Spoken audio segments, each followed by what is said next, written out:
Hey guys, how's it going? Alright, so we're back to the fundamentals of the game, and today we're going to be talking about tonality. Now, in all honesty, I originally didn't even think this was a fundamental. I didn't think it was that big a deal. Now, for me specifically, I ended up working on all the other fundamentals pretty heavily, and it came to the point where my tone stopped mattering because I had everything else in place. The self is always coming through. However, as I continue to work with more and more clients, more students, I keep seeing time and time again where tonality is actually playing a major role in a lot of people's lives. I saw how important tonality was. I saw how much I use it myself in game, how much I use it to control a situation, how much other people may use it, how salesmen use it, how other pickup artists use it, and I kind of realized that it's a really big deal. It's a pretty essential factor in getting better with women. So in this video today, we're going to be telling you guys how you guys can have amazing tonality. With that being said, let's get into the video. Yeah, I confess, Father, I confess, 'cause I've been living wrong.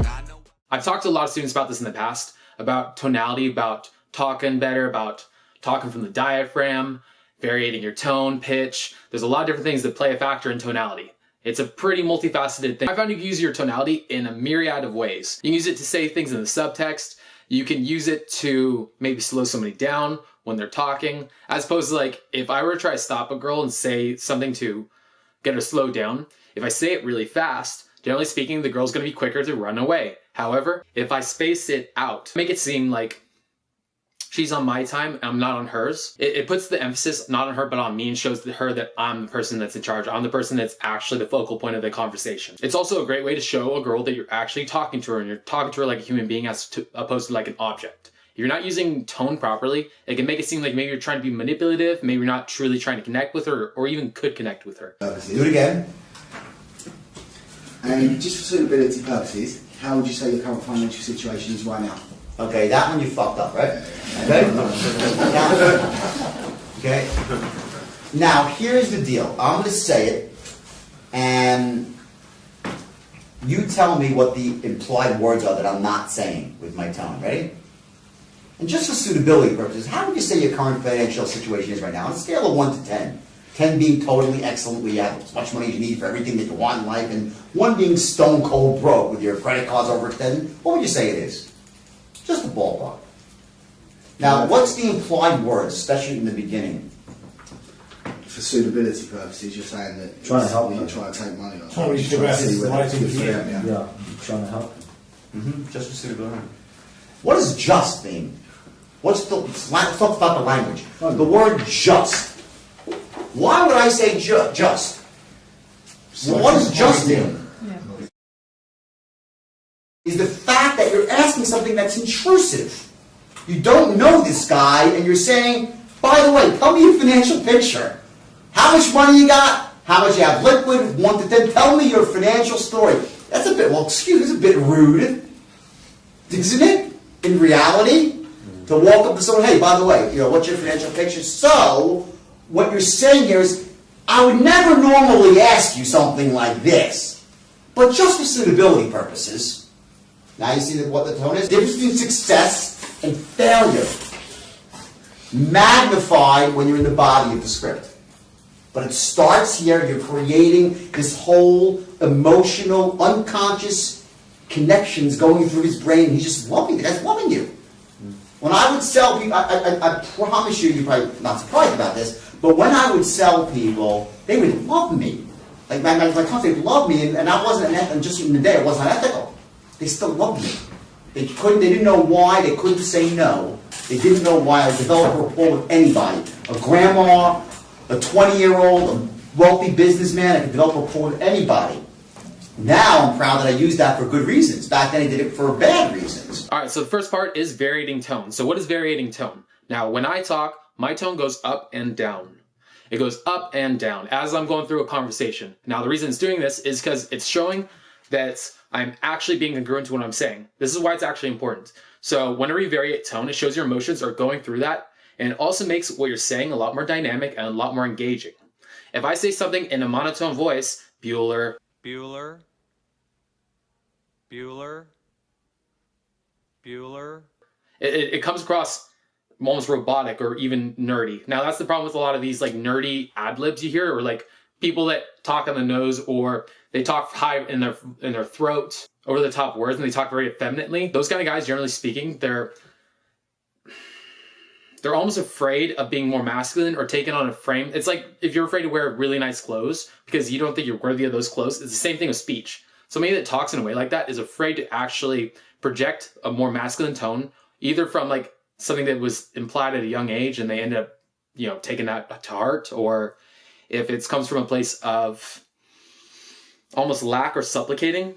It's honestly more of a supplicating beta kind of a trait that a guy would take up to look less intimidating. It's almost a strategy in itself, but it's a really weak ass strategy that has really faulty logic. Our friends who wants to know how Elliot Hulse changed his voice. So apparently he's been watching some of my videos from several years ago where my voice was at a much higher pitch, and he notices that it's much deeper now and what I'm going to call more grounded. We can create what I call neurotic holding patterns where the external world, stimulus from the outside, causes a particular response. We respond to fear by tightening up. We respond to anger in a particular way. Our body takes on the character of the predominant psychology of the individual. The person that I was a uptight, rigid individual. My energy was way too high, and that's why I use the term grounded just now. Often I talk about breathing into your balls. Well, before I was breathing in a castrated fashion. I had a castrated voice. My energy never went lower than my chest. My ability to breathe deeper and to bring my energy down into a lower region of my body has allowed me to speak from a more grounded place, i.e. with a deeper voice. My voice resonates within my body that much more. I'll link it up, but there's the bioenergetic stool, this thing that I practice and I stretch on, and I breathe deep with an open mouth on in order to open up my ability to breathe. The other thing that's very helpful is to make deep resonating sounds and help your body vibrate in order to break up some of the neurotic holding patterns, especially in the hips and in the belly. I hold most of my tension, even today, in my belly. So I've got to do different things, including the ball massage that I show you in the other video, in my deep breathing video. But I also do a lot of grounding exercises. I call this the ground bounce, and it's a part of my bioenergetic warm-up routine. I'll put up another link if I remember to that. That's on my other channel. But it goes something like this. I wear no shoes, and oftentimes when I make these videos I take my shoes off because it helps bring my energy down. Energy is, people get kind of confused and they think when you use the term energy you're talking about like some hocus pocus magic force field that's, I don't know, they get all confused. It basically is where your attention is. It's where you're directing your intention and attention. Okay, so by having my shoes off, I'm able to direct my intention and attention down into my feet, right? I also massage my feet with a foam roller. Then I just bounce on my heels, and as you heard me just started to do, I start to make a deep resonating sound that comes from my belly. Now, this may be difficult to do at first if you have tension in your belly, like I often do, so you might have to massage it or stretch on the bioenergetic stool. You're also going to want to hold your mouth open while you're doing that. And that was a bit confusing to me at first, but basically by holding your mouth open, you relax a lot of the muscles that are in your throat, right? I didn't understand at first, but my experience tells me that it's true. This is what my mentor, Dr. Glazier, has taught me. So you hold your mouth open, and as you hold your mouth open and bounce on your toes, you make a sound that resonates within your body. It looks like this.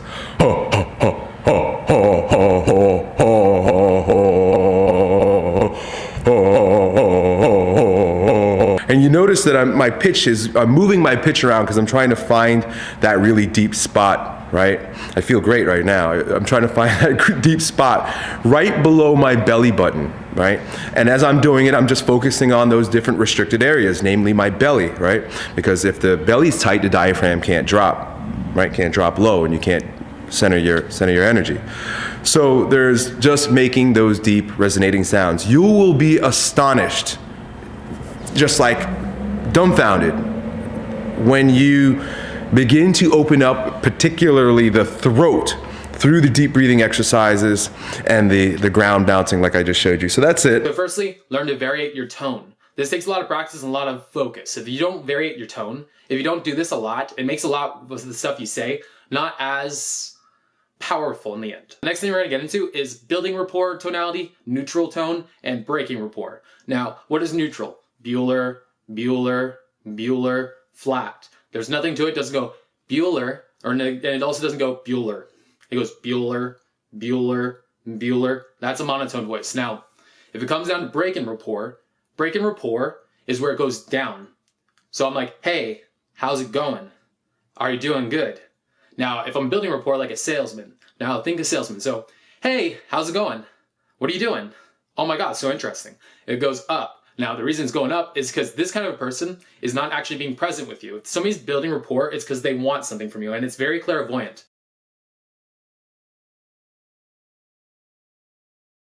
A person who doesn't need anything from you, who breaks rapport, who's talking to a girl, he doesn't need anything from her, but he's gonna talk to her like a human being and not like he absolutely needs her, like he's desperate for her. That's why girls get mad. If you approach them like, hey, how's it going? It's so fucking fake to a girl. They sense that fakeness and they sense that you want something from them. So they don't treat you like a person either. They actually treat you more like an object because you're coming to her from a fake frame. You're coming to her with an ego as opposed to talking from your real self. Which if you're talking to a girl from your real self, what is that kind of guy talking like? That kind of guy's breaking rapport. Hey, how's it going? I think you're cute. What's your name? And it's also that kind of guy that has just so many like girls under his belt. Maybe he's like the Till in the Hun motherfucker. He's one of these Alexander the Great kind of guys. Like he just has so much abundance in his life and everything that when he talks to somebody, he assumes that they're gonna supplicate to him and he doesn't supplicate to them. And that's what breaking rapport tonality is. Now, there's different kinds of places where you guys can talk. You can either talk really high in the throat, like up in here, or you can talk really down here in the diaphragm. Or you can talk in the nose, like, hey, how's it going? Hey, like, hey, how's it going? It's more up here in the nose. If you're talking really high up here, bad, don't do that. Now, if you guys do have nasal problems, do this. Finger on your nose, talk through your mouth. Now, every time you do this, you can put your hands like this, and you'll start talking from your throat. Start doing this, so it's not very noticeable, and it's something to remind you to talk from the throat and show you what talking from the throat's like. So you start talking to somebody, do this. Start talking from the diaphragm. Talk in a controlled fashion. Talk in a way that you're in control of your emotions in your body. Now, this means talking in a deliberate fashion. This means talking in a way that's not sporadic and all over the place. It may be effeminate, a place that's grounded. I don't know exactly how to explain this, but it comes from almost...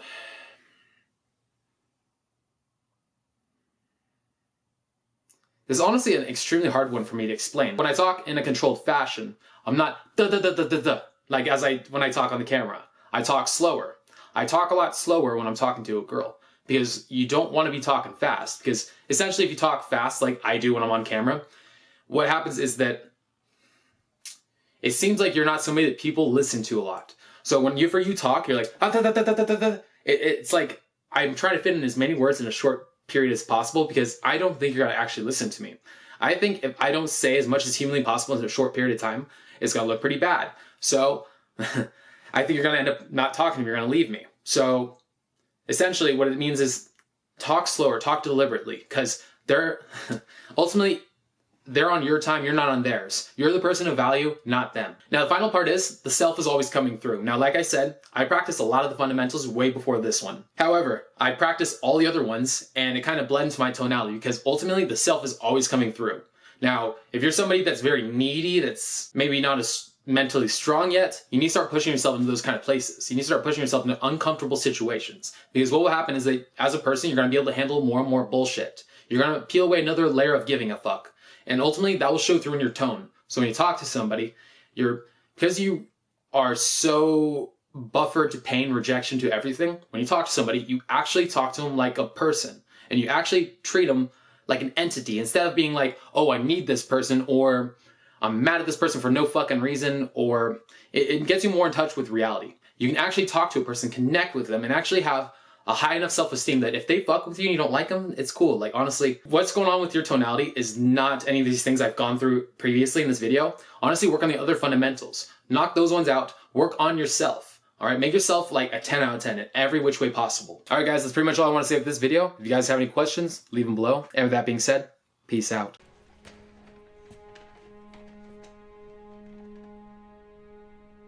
Sir, they can cut the chain off the door, but they can't make us play. We've decided we're gonna finish what you started, sir. Yeah, so leave us be, coach. We got shit to do, sir.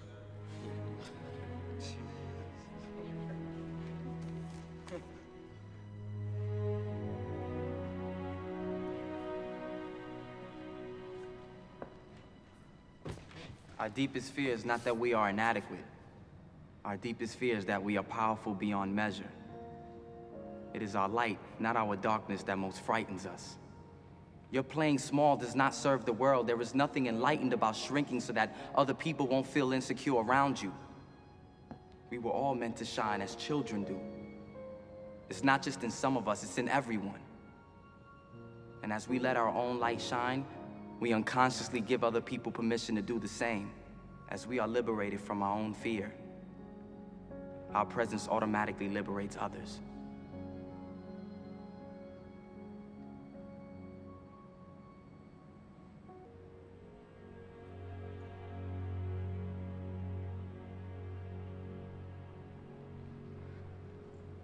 Thank you, sirs.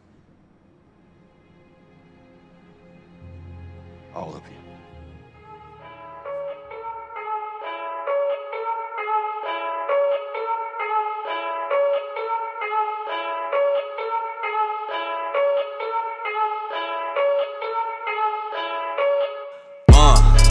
Yeah, I confess, Father, I confess, 'cause I've been living wrong.